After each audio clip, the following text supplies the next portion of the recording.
Well, hello to all the world leaders, particularly my leader in Australia, Mr. Abbott, who at the moment is busy thinking he can shirt front Mr. Putin. Wish you wouldn't do shit like that, Tony. Seriously. Stay on your bike with the budgie smugglers. On a serious note though, it's about time that we took action. And I'm not asking you, I'm telling you what we want in Australia. And I'm pretty sure most Australians would agree with me. We want a quarantine procedure put in place.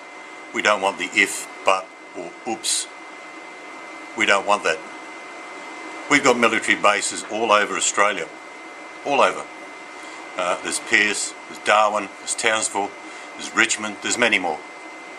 It's time to stop, bullshitting and saying, oh, we don't need to worry about traffic between West Africa and Australia.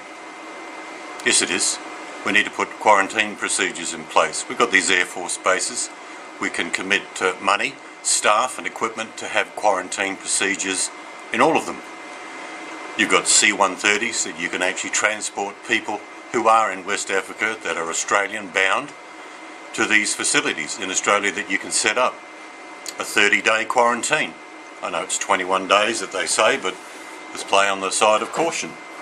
What I'm saying is anyone who goes to West Africa, and I admire people that are putting themselves in the face of danger to try and help the planet. It's not just West Africa. You got to admire these people. We had a Queensland nurse who proved negative to Ebola, but it could have been positive. We're watching today in the American city of Dallas declaring a city-wide emergency because they've gone, oops. Mr. Abbott, I'm not asking you, I'm demanding that you facilitate a procedure on anyone entering this country from the affected areas that have Ebola to go to a quarantine procedure, be it at an Air Force base, a military base, or a specific base where they're cared for, fed, and kept out of the public for a period of 30 days. I don't want to hear any nonsense about, oh no, that's not needed.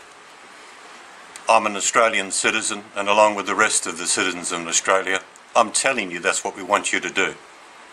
No more nonsense, no more bullshit.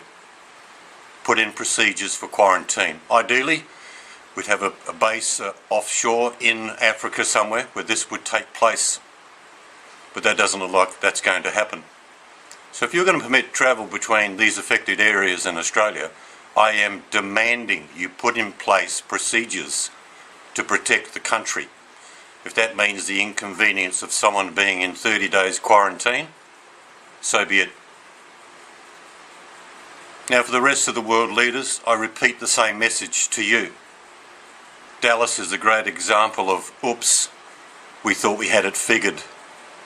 Put in procedures. There are many hundreds of American military bases around the world. Don't send the people directly to the US saying, I'm just going to hold up a little meter and see if you've got a bloody temperature.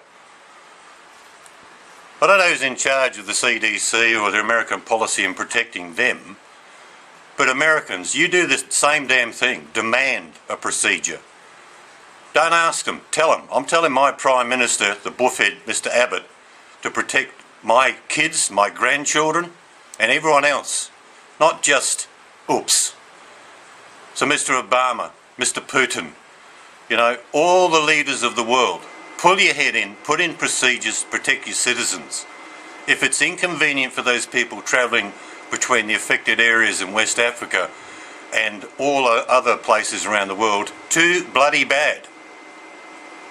We're looking at a plague proportion that is no different in its outcome than the Black Death in the mid-15th century. Half the people died, and the other half that recovered were very ill until they died.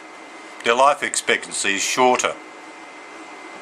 So I'll go back to my first part of this video, and that is, Mr. Abbott, I demand you put in places and procedures in Australia to protect Australian citizens. I'm not asking you, I'm telling you. Alright, do it.